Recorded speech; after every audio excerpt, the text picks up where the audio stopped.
नमस्कार, मैं हूं श्वेता सिंह और आप देख रहे हैं आज तक। कूटनीति कहती है कि चाहे जो आपका पड़ोसी है वो कितना भी खतरनाक हो, दुश्मन कितना भी खतरनाक हो, बातचीत तब तक होनी चाहिए जब तक बातचीत से समाधान न निकल जाए। लेकिन युद्ध नीति कहती है कि दुश्मन अगर आपकी 1 इंच जमीन पर नजर डाले तो उसे शिकस्त दें, पीछे की ओर धक्का दें। भारतीय सेना को जिस तरह की आजादी अब मिली है नीतियों से, वो बहुत कुछ कहती है। कम से कम चीन को सावधान हो जाने की जरूरत है।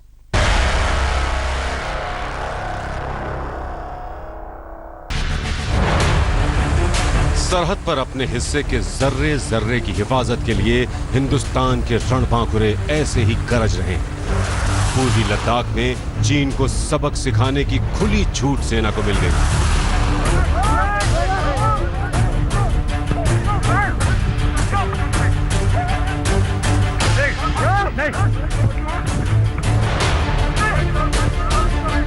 तो इस तस्वीर को देखकर आप अपने रणबांकुरों को सलाम भेजिए।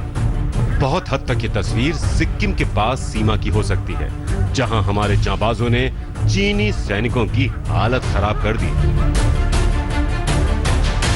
रूस जाने से पहले रक्षा मंत्री राजनाथ सिंह ने chief of defence staff Vipin Rawat और तीनों सेनाओं के प्रमुखों के साथ बैठक की। उस बैठक में चीन को ईंट का जवाब पत्थर से देने की रणनीति बन गई। खबर है कि उस बैठक में रक्षा मंत्री राजनाथ सिंह ने सेना को गोली का जवाब गोली से देने की खुली छूट दे दी। गलवान नाला इलाके में 15 जून को चीनी सेना के साथ खूनी भिड़ंत के बाद अब भारतीय सेना ने अपनी रणनीति में बदलाव करते हुए चीनी सेना के साथ आक्रामक रूप अपना लिया है। दिल्ली में सेना प्रमुख जनरल मनोज मुकुंद नरवणे ने आर्मी कमांडरों के साथ बैठक की, तो वहीं सरहद पर चीनी सेना के साथ बैठक के दौरान भारतीय सेना ने साफ कर दिया कि चीन को मई 2020 की स्थिति में वापस लौटना होगा। मतलब साफ है, अब भारतीय सेना चीनी सेना को उसी की भाषा में मुंहतोड़ जवाब देने के लिए तैयार है। उस बैठक के बाद आज तक को मिली एक्सक्लूसिव जानकारी के मुताबिक चीन के साथ लगने वाली 3500 किलोमीटर लंबी सरहद पर सेना की मुस्तैदी बनाई रखी जाएगी। साथ ही सेना को दुश्मन के खिलाफ एक्शन लेने की खुली छूट होगी।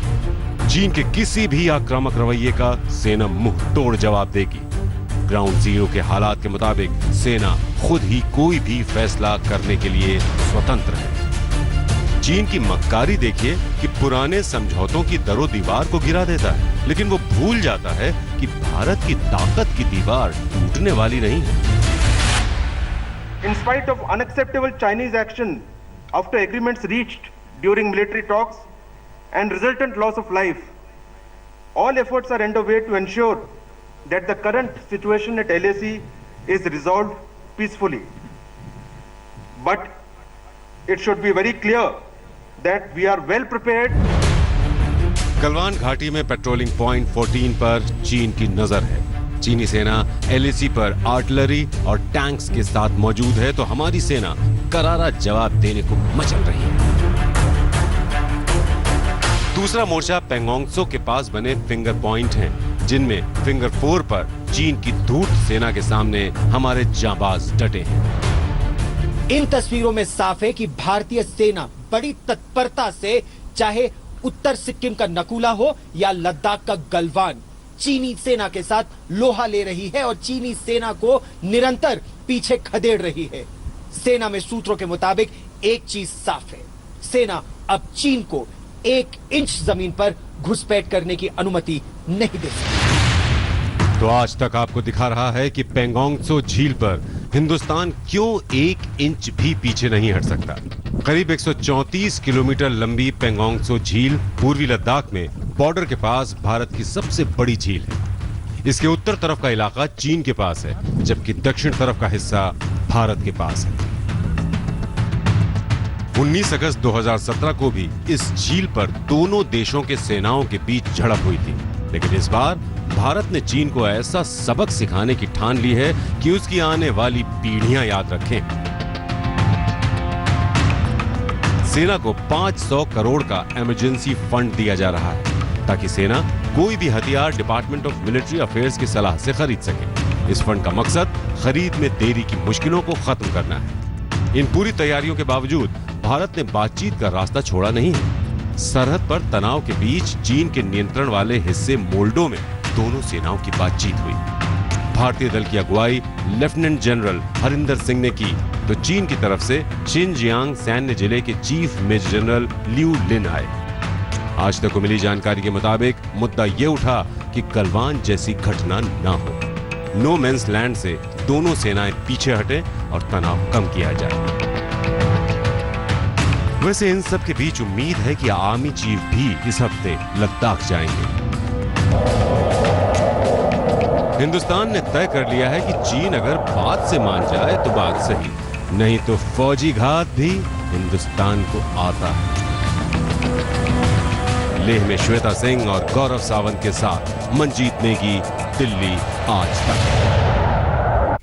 कूटनीतिक मोर्चे पर भी चीन को शिकस्त देने का पूरा जो ब्लूप्रिंट है वो तैयार हो चुका है। दरअसल चीन के पास बहुत ज्यादा दोस्त है नहीं, क्योंकि वो बहुत सारे मोर्चे खोला हुआ है, बहुत सारे देशों की जमीन हड़पना चाहता है। उसे एक उम्मीद थी रूस से, लेकिन रूस भारत का पारंपरिक मित्र है। राजनाथ सिंह वहां जा रहे हैं, बातचीत होगी रक्षा मंत्री की वहां पे, और इसके साथ ही विदेश मंत्री एस जयशंकर भी नया मोर्चा खोलने वाले हैं।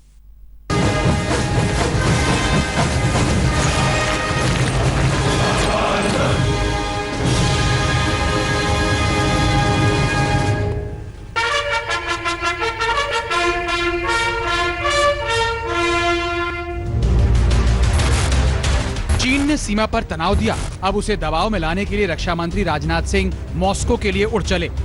वायुसेना के स्पेशल विमान गगनदूत से रक्षा मंत्री भारत की कूटनीति के नए दूत बनकर उस रूस से दोस्ती की नई कहानी लिखने गए हैं, जो भारत का बहुत पुराना दोस्त है।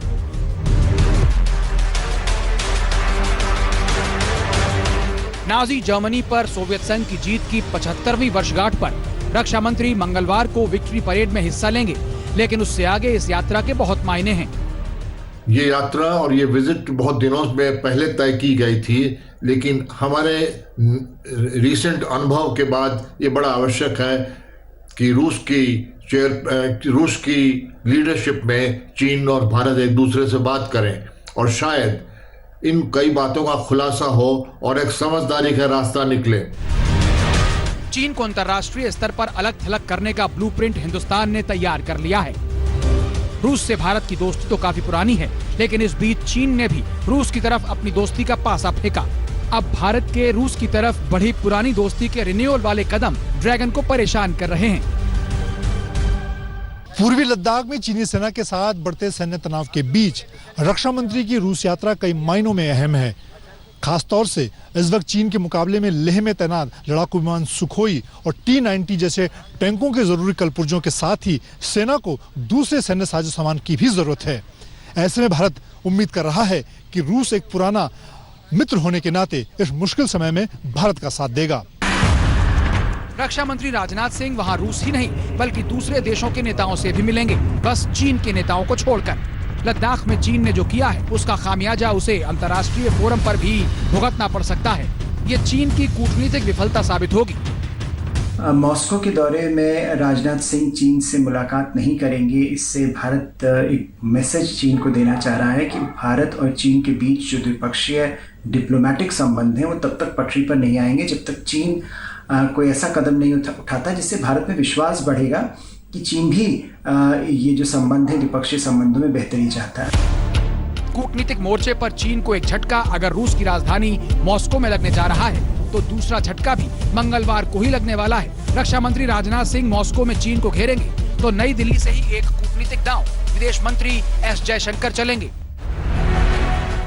रशिया, इंडिया, चाइना यानी RIC ग्रुपिंग की विदेश मंत्रियों की वीडियो कॉन्फ्रेंसिंग में चीन बेनकाब हो जाएगा। RIC की इस डिजिटल बातचीत में चीन के साथ द्विपक्षीय बातचीत की कोई गुंजाइश नहीं। यूं तो सामने से कोरोना वायरस और दूसरे आर्थिक मुद्दों पर बात होगी, लेकिन कूटनीति में असल मुद्दा घुमा फिरा कर भी सामने आ जाता है।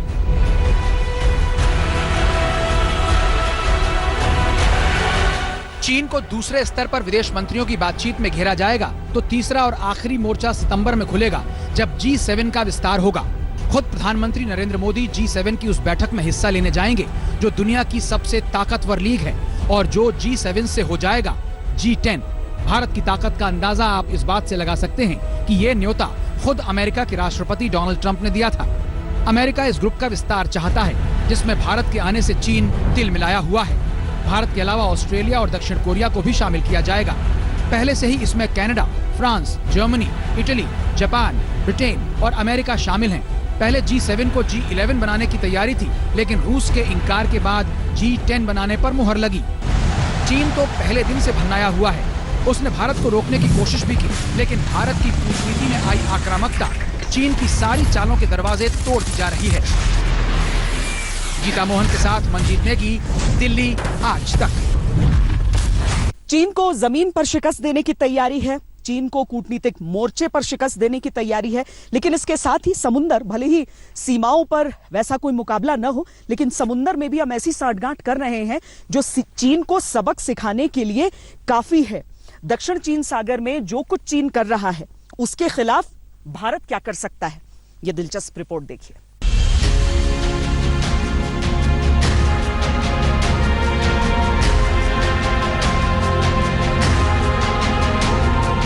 एक तरफ सरहद पर तनाव,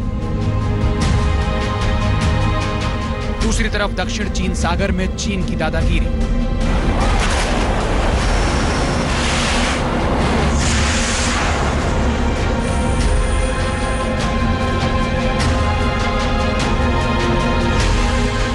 लेकिन चीन की ऐसी शातिराना चाल पर भारत ने जवाब देना शुरू कर दिया है। दूसरी तरफ दुनिया भी चीन की भद्दी कूटनीति और धोखेबाज सामरिक खेल को समझ चुकी है।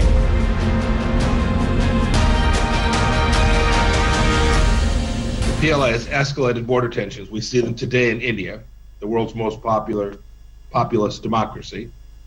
We watch as it militarizes the South China Sea and illegally claims more territory there, threatening vital sea lanes. A promise it broke again.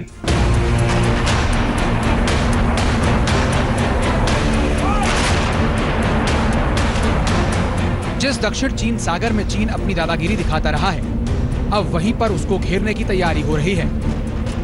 और इसके लिए भारत, ऑस्ट्रेलिया, अमेरिका और जापान की चौकड़ी ने समुद्री चक्रव्यूह तैयार किया है। रणनीतिक तौर पर दक्षिण चीन सागर भारत के लिए काफी अहम है।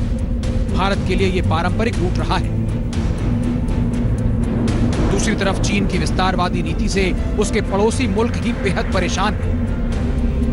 चीन एयर डिफेंस आइडेंटिफिकेशन जोन बनाने जा रहा है, जिसमें वो जबरन ताइवान और वियतनाम के नियंत्रण वाले द्वीपों को भी शामिल करने जा रहा है। चीन इस जोन के अंदर प्रतास, पारसेल और स्पार्टले द्वीप समूह को भी शामिल कर रहा है। इन द्वीपों को लेकर उसका ताइवान, वियतनाम और मलेशिया से विवाद चल रहा है। चीन से परेशान इन देशों की दोस्ती भारत से बढ़ी है, जिससे चीन को मिर्ची लगी हुई है। तो एक प्रकार चीन के ऊपर दबाव है कि चीन जो है एक प्रकार से छोटी कंट्रीज के ऊपर प्रेशर डाल के पूरा साउथ चाइना सी अपना मानता है, जो कि एक प्रकार से गलत है। और चीन अभी वहाँ पर इन देशों की मदद कर रहा है अपने एयरक्राफ्ट कैरियर लेके। और 2-3 चीज़ें हैं जो एक freedom of navigation, rule of law होना चाहिए, जिसमें सभी को बराबर की हिस्सा मिले। इतना ही नहीं, अगर आप दुनिया के तमाम देशों की सूची देखें तो भारत के पक्ष में कई देश खड़े मिलेंगे।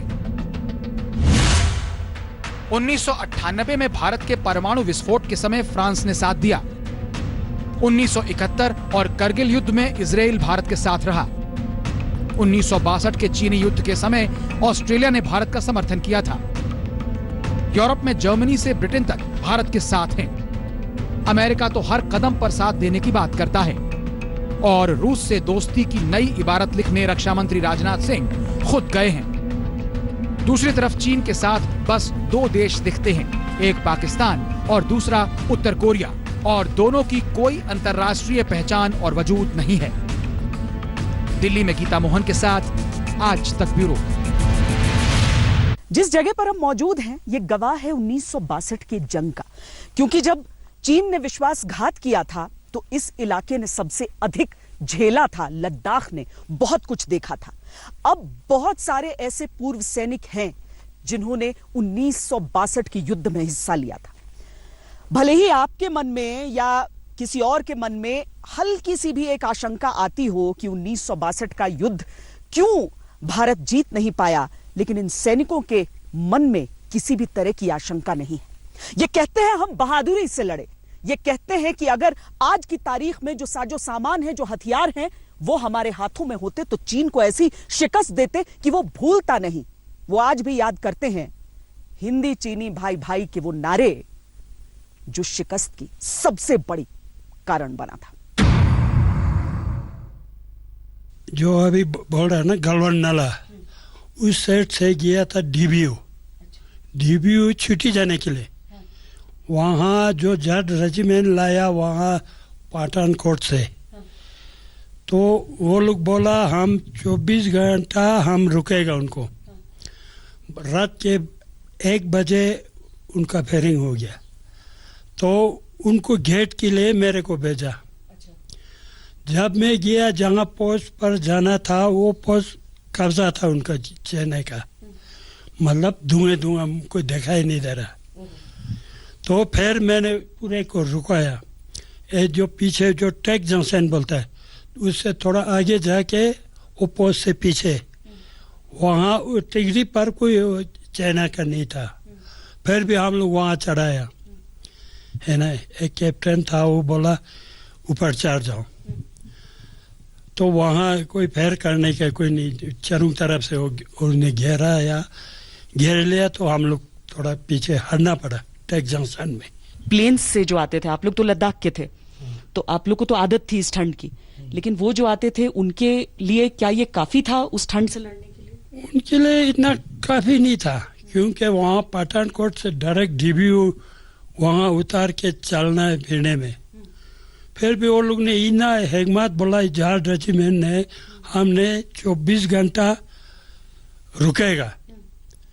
उसके बाद वो ठंड था, बेचारियों का हाथ जो, क्योंकि मोटर एमएमजी सब ठंड है, तो हाथ सबके अंगुली सड़ गया, इसलिए पूरा पीछे हटना पड़ा उस टाइम। अभी तो सब कुछ है ना, हथियार, मोटर, हर एक चीज हैवी है ना। और बहादुरी तो हमेशा से थी हमारे में। हाँ, बहादुरी तो उस टाइम में भी था, मगर हथियार जो कमजोर, एक छोटा सा वो 303 बोलता राइफल, एक फेर कर दिया, फिर लोड करते रहो, बहुत टाइम करता था। 303 था सर, और कुछ नहीं था। वो 300 गाड़ी चलता है, उससे आगे चलता नहीं। मोटर था जग पर, बस वहाँ एमुनेशन भी कम होगा सब। चाइना क्या लेकर आता था, कैसी बंदूक? चाइना तो ऑटोमेटिक ऑलरेडी उनके पास होता ही सब। उनका पॉपुलेशन बहुत होता है ये सब फौजी, क्योंकि हमारा हथियार भी अच्छा है, रोड भी पहुंचा हुआ है, अब कुछ प्रॉब्लम नहीं। उस वक्त तो हम 21-22 दिन चलना पड़ता है जनाब, जहाँ घास हो वहाँ घोड़ा को रेस देना पड़ता है, तभी फिर डीबी में बड़े मुश्किल से पहुंचता सर। उस टाइम से चाइनीज घोड़ों पर आ जाते थे, लेकिन हमारे सैनिकों को पैदल चलना पड़ता। उसकी गाड़ी भी वहाँ डीबी में पहुंचा उनका, ये जो बीकान का रंग जो जैसा गाड़ी होता उनका, वो पहुंचा सब डीबी में। उस जमाने में भी उनके पास डीबीओ तक की सड़क थी? डीबी में गाड़ी पहुंचा है। अच्छा। हाँ सर, लेकिन अब हमारे पास भी है। अब तो हमारे पास तो डीबी तक गाड़ी जाता है सर, क्या प्रॉब्लम नहीं, कुछ प्रॉब्लम नहीं, हर चीज सामान पहुंचता है। तो अगर कह दिया जाए कि लड़ना है तो हमारी फौज उनको हरा सकती है? नहीं, वो तो बड़े आराम से हरा सकता है सर, ये सब प्रॉब्लम नहीं है। लगातार हमारा 2 आदमी के बीच में एक घोड़ा मिलता था सवारी के लिए, तो वो 1 घंटा वो चलना, 1 घंटा हम पैदल चलना, जहाँ हमारा पानी के किनारे पहुंचा तो वो रुकना, फिर दोनों चढ़ के पानी क्रॉस करता था। पानी जो है हम क्या करता था, दिन में 25-26 क्रॉसिंग होता था, तो कभी कभी जो है थोड़ा पानी रहता तो हम क्रॉस कर लेता था, जूता के सामने रफल लेके 50 रोंदी उठाकर, तो हम चला। उस टाइम अपना झोला साथ में, वहाँ बिस्तारी के लिए हमारा लोकल स्टैंडिंग पोनी था, फिर उसके साथ ऊन भी था। उनका तो डबल उसका हाजिरी लगता था, क्योंकि वो लोड भी डबल उठाता है। तो हम साथ साथ जाके फिर हम बीच बीच में, जब 1 हफ्ता लगातार चला तो एक दिन रेस्ट होता था। तो ये करते करते हमारा गलवान नाले में पहुंच गया। अभी तो हम इसको ऐसा जवाब दे सकता है, उसको याद भी नहीं करेगा। 25 साल पीछे साल उसको करना है, पीछे भगाना है। अभी हमारे पास इतना हथियार है, हम डरने में क्या है, कोई डर नहीं सकता है। अभी हमारे पास उसको अंग भी नहीं उठा सकेगा। उस टाइम तो क्या था, खुला था, इतना डिफेंस नहीं थे।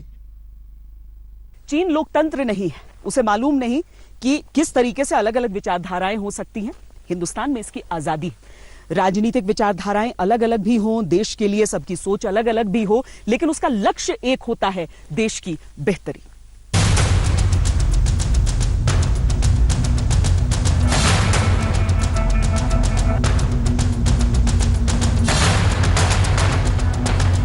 लद्दाख में हमारे 20 जाबाज शहीद हुए, लेकिन जिन्होंने भारत माता की तरफ आंख उठाकर देखा था, उन्हें वो सबक सिखा कर गए।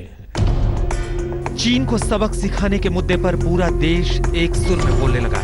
सियासी मतभेद के बीच तमाम राजनीतिक दलों ने सरकार को खुला समर्थन दिया कि चीन से निपटने के लिए वो सरकार के साथ है।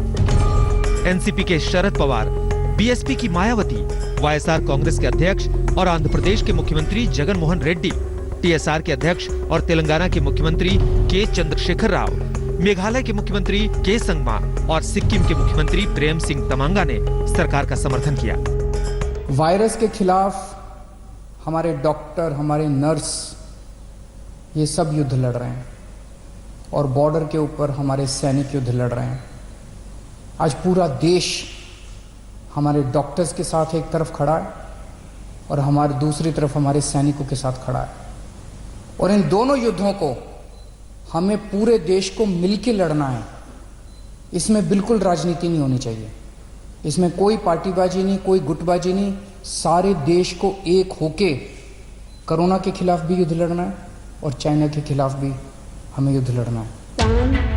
दूसरी तरफ कांग्रेस समेत कुछ राजनीतिक दलों ने सरकार पर सवाल जरूर खड़े किए, लेकिन चीन के खिलाफ उनके तेवर भी आम हिंदुस्तानी की तरह है। इस बीच पूर्व प्रधानमंत्री मनमोहन सिंह ने प्रधानमंत्री मोदी को सुझाव भरा एक तीखा बयान दिया है।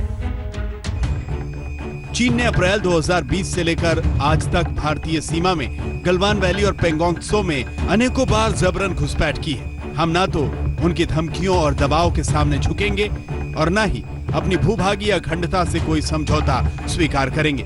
प्रधानमंत्री को अपने बयान से उनके षड्यंत्रकारी रुख को बल नहीं देना चाहिए। इस पर मोर्चा संभाला बीजेपी अध्यक्ष जेपी नड्डा ने। पूर्व प्रधानमंत्री डॉक्टर मनमोहन सिंह का बयान सिर्फ शब्दों का आडंबर है।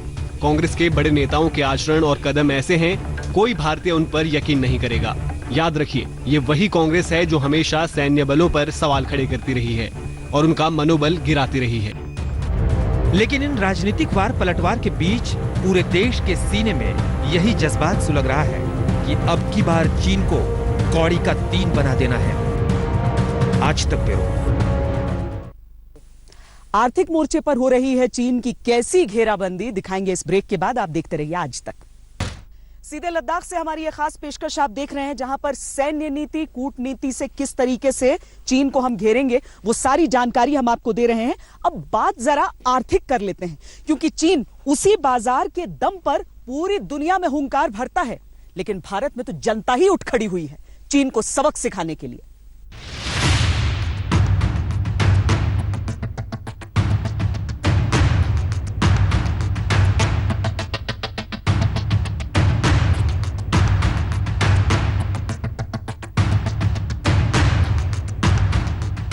बॉर्डर पर भारतीय सेना के खुल गए हाथ। मजबूर किया तो चीन को गोली से मिलेगा जवाब। विश्व बिरादरी के बीच चीन होगा बेनकाब।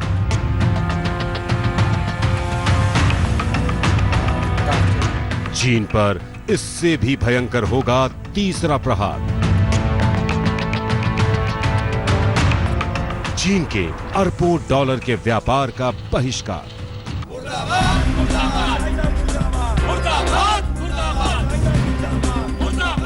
देश ने ठान लिया है कि अब ये नहीं होगा कि चीन हमारे ही पैसों से हथियार बनाए और हमारे ही जवानों को शहादत देनी पड़े। 135 करोड़ की आबादी वाले भारत ने तय कर लिया है कि वो चीन को आर्थिक तौर पर तोड़कर ही दम लेगा। देश के कारोबारियों ने मुहिम तेज कर दी है कि वो मेड इन चाइना सामान न खरीदेंगे और न ही ग्राहकों को बेचेंगे। भारत माता की। चीन के करतूतों की वजह से चीन के खिलाफ देश के लोगों में गुस्सा है और अपनी अपनी तरह से उनसे बदला लेना चाहते हैं।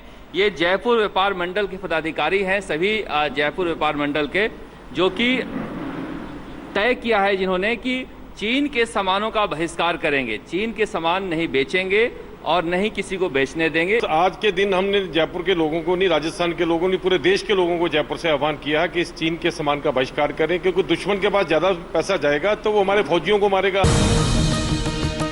दरअसल भारत में चीन से आने वाले सामान में करीब 60% सामान गैर जरूरी होते हैं। उनके बिना भी भारत का कुछ नहीं बिगड़ेगा। दूसरी तरफ उन पैसों से चीन को मालामाल होने से रोका जा सकेगा और भारत में मैन्युफैक्चरिंग बढ़ने से देश के लोगों को रोजगार भी मिलेगा। कारोबारियों का मानना है कि धीरे धीरे ही सही, लेकिन इस दिशा में देश आगे बढ़े तो चीन से हिमाकत की कीमत वसूली जा सकती है। हम 135 करोड़ लोगों का एक समूह, एक देश है जिसके इतने लोग बेरोजगार हो जाए क्योंकि सस्ता माल लाने से, तो आज न कल न कभी तो समझना पड़ेगा हमको कि हम सस्ता माल छोड़ें। देश के कारोबारी मेड इन चाइना बहिष्कार 2 कदम आगे बढ़कर कर रहे हैं। अब चीन के बहिष्कार का मैसेज भारत में बने सामान पर दर्ज किया जा रहा है। नए नए तरीकों से चीन को सबक सिखाने की शुरुआत हो चुकी है। इस मुहिम का साथ अब लोग खुलकर दे रहे हैं। कोरोना वायरस की महामारी फैलने के बाद मास्क पहनना अब अनिवार्य हो गया है, तो मास्क पर ही इन्होंने देखिए बाइकॉट मेड इन चाइना का जो है वो स्लोगन लिखवाया है, यानी कि लोग जो है इस दुकान से मास्क खरीद सकते हैं अपने आप को कोरोना वायरस से बचाने के लिए, लेकिन साथ ही में चीन के खिलाफ एक संदेश भी है। 4 दिन पहले जो चाइना ने हरकत किया, हमारे बॉर्डर पे जवानों को शहीद किया है और हमारे जवानों ने भी मुंह तोड़ जवाब दिया है, लेकिन जो हरकत हुई है चाइना के एंड से, क्योंकि चाइना की इकोनॉमी हमारे हिंदुस्तान के सर पे चलती है ज्यादातर, तो हम वो देखते हुए हमारे दिल में भी बहुत आक्रोश है, हमारे गुस्सा है। रातों रात चीन के सामान का इस्तेमाल बंद कर देना या उनकी खरीद बिक्री संभव नहीं, लेकिन कारोबारी हों या आम लोग, उनकी कोशिश ये है कि वो चीन के सामान का इस्तेमाल धीरे धीरे कम कर दें। इसकी मिसाल कपड़ा कारोबार के लिए मशहूर सूरत ने कायम की है।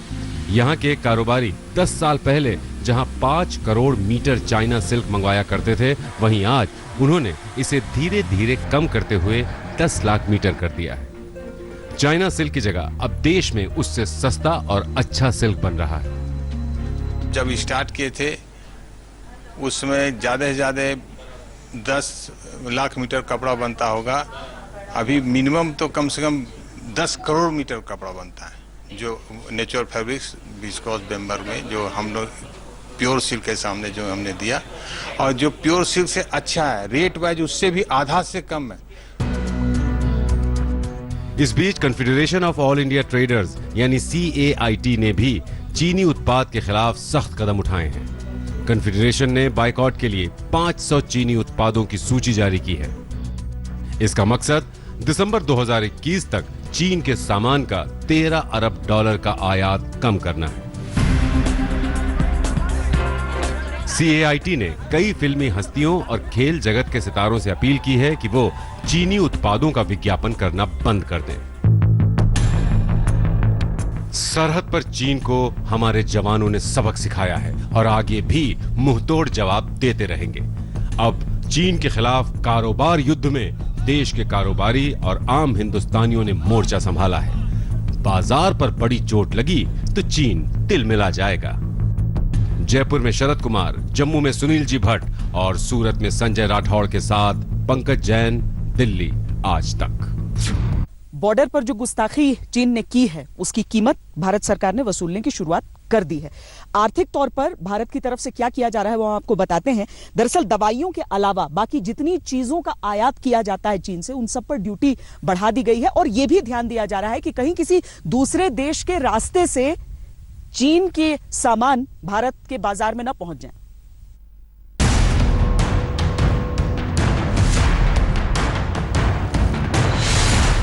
भारत के साथ बड़े बड़े समझौते करने वाला चीन धोखेबाज निकला। गलवान में उसने भारतीय सैनिकों पर हमला कर साबित कर दिया कि वो जिस थाली में खाता है उसी में छेद करता है। ऐसे में भारत सरकार ने चीन पर आर्थिक प्रहार तेज कर दिए हैं। ताजा फैसले में केंद्र सरकार ने उन सस्ती चीजों और सेवाओं की पूरी सूची हर मंत्रालय से मांगी है जो चीन से आयात किए जाते हैं। खास तौर पर ऐसी चीजों की गुणवत्ता और दामों में तुलनात्मक रिपोर्ट वाणिज्य और उद्योग मंत्रालय से मांगी गई है। दवाइयों और चिकित्सा उपकरणों को छोड़कर भारत सरकार चीन से आयात होने वाले 250 सामान पर ड्यूटी बढ़ाने या उनकी गुणवत्ता के स्तर को बढ़ाने का मन बना रही है। इसका मकसद ये है कि घरेलू उत्पादों को चीन से कम कीमत में आने वाले वैसे ही उत्पादों से बाजार में मात न खानी पड़े। सूत्रों की माने तो प्रधानमंत्री कार्यालय में उच्च स्तरीय समिति की मैराथन मीटिंग हुई, जिसमें देश में आत्मनिर्भर अभियान को मजबूत करने और चीन पर निर्भरता कम करने के उपायों पर बहुत देर चर्चा हुई। चर्चा इस बात पर भी हुई कि चीन से आयात को कम करने के लिए फौरी और दूरगामी कौन कौन से उपाय किए जा सकते हैं। इसके साथ ही देश भर में चीनी उत्पादों के प्रति बढ़ते बहिष्कार की भावना को देखते हुए भी सरकार बहुत सख्त कदम उठाने जा रही है। दरअसल ऑटो पार्ट से लेकर एलईडी बल्ब तक के बाजार में चीन छाया हुआ है। भारत की ज्यादातर कंपनियां ऑटो पार्ट्स चीन से ही मंगाती हैं। 2015 के बाद चीन में ऑटो पार्ट्स की मैन्युफैक्चरिंग में काफी तेजी आई। यही नहीं, चीन के एलईडी बल्ब भारतीय बाजार में छाए हुए हैं। भारत में लोग जो एलईडी बल्ब इस्तेमाल करते हैं उसका काफी बड़ा हिस्सा मेड इन चाइना होता है। दूसरी तरफ स्मार्टफोन बाजार पर भी चीन छाया हुआ है। देश में स्मार्टफोन बाजार 2 लाख करोड़ रुपए का है, जिसमें चीन की हिस्सेदारी 72% है। टेलीविजन के बाजार में चीन की कंपनियों की दखल करीब 45% है। सबसे संवेदनशील यानी दूर संचार उपकरणों में चीन ने भारतीय बाजार के 25% पर कब्जा कर लिया है। सौर ऊर्जा के क्षेत्र में चीनी कंपनियों का निवेश 90% तक है। वहीं स्टील के बाजार में चीन का दखल 20% है। मेडिकल क्षेत्र में भी चीनी कंपनियों का निवेश 60% तक है। भारतीय बाजार में इसी घुसपैठ की बदौलत चीन आंखें दिखाता है। हमारे पैसे से वो अपनी सेना को भी मजबूत कर रहा है। सरहद पर उसकी घुसपैठ की सोच पर हमारी फौज ने जबरदस्त चोट की है। अब बारी भारतीय बाजार से चीन को रफा दफा करने की है। आज चाइना की इकोनॉमी पूरी तरीके से एक्सपोर्ट के ऊपर डिपेंडेंट है। ऑलरेडी हिंदुस्तान में एक बड़ी स्ट्रॉन्ग वेव चल रही है कि चाइना के प्रोडक्ट्स का बायकॉट किया जाए। अब अगर सरकार भी चाइना जो हमें एक्सपोर्ट करता है और हम जो चाइना से इंपोर्ट करते हैं उस पर हायर टैरिफ, हायर कस्टम लगा देती है तो चाइना की इकोनॉमी का नुकसान। भारत के साथ चीन के व्यापार में भारी असंतुलन है। वित्तीय वर्ष 2019-20 में भारत ने चीन से $65 अरब का सामान आयात किया, जबकि उसे $16.6 अरब का निर्यात किया। यानी चीन भारत के मुकाबले भारत को करीब $50 अरब का सामान ज्यादा बेचता है। अब इसे पलटने का वक्त आ गया है। धीरे धीरे ही सही, चीन को भारत के बाजार से बाहर कर दिया तो उसकी अक्ल ठिकाने आ सकती है। संजय शर्मा के साथ मंजीत नेगी, दिल्ली आज तक।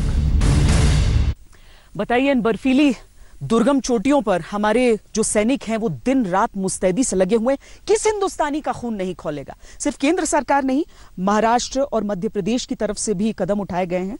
मध्य प्रदेश के मुख्यमंत्री शिवराज सिंह चौहान ने कहा है कि लोगों से अपील की है कि आप चीनी सामान का बहिष्कार कीजिए। और उद्धव ठाकरे ने तो महाराष्ट्र में 5,000 करोड़ का जो करार था चीनी कंपनियों से, उसे रद्द कर दिया।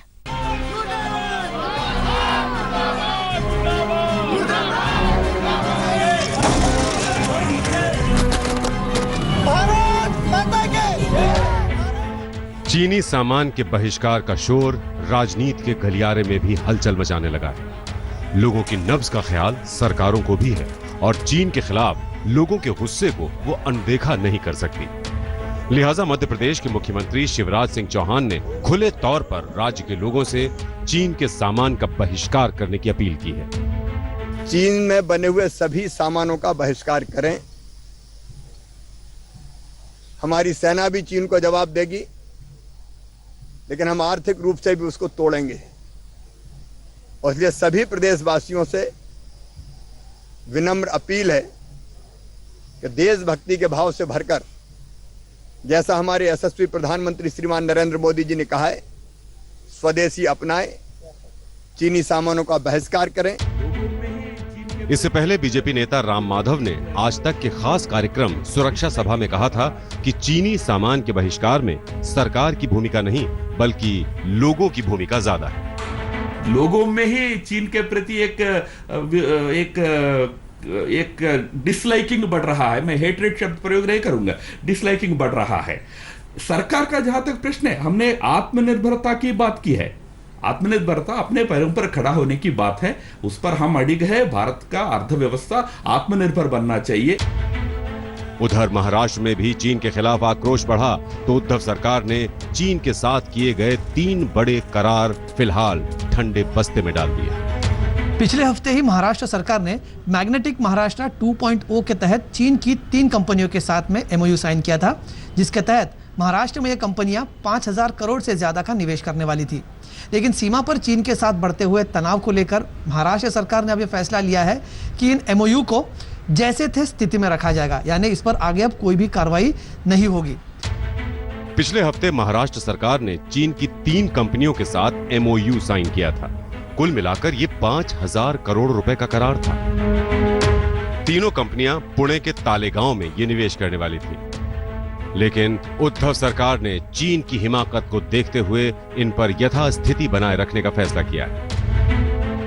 प्रधानमंत्री नरेंद्र मोदी के साथ हुई सर्वदलीय बैठक के दौरान भी महाराष्ट्र के मुख्यमंत्री उद्धव ठाकरे ने कहा था कि भारत शांति चाहता है।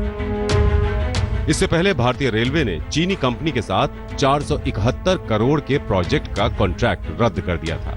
साथ ही BSNL और MTNL ने भी चीनी टेंडर को कैंसिल कर दिया था। सरहद से लेकर बाजार तक चीन को सबक सिखाने की मुहिम तेज हो गई है। कमलेश सुतार, मुंबई, आज तक। भारत में आप नमस्कार, मैं हूं अंजना ओम कश्यप। हमें उम्मीद है ये वीडियो आपको पसंद आया होगा। लेटेस्ट खबरों के लिए यूं ही देखते रहिए आज तक, और इस वीडियो के पसंद आने पर लाइक, शेयर एंड सब्सक्राइब करना ना भूलें।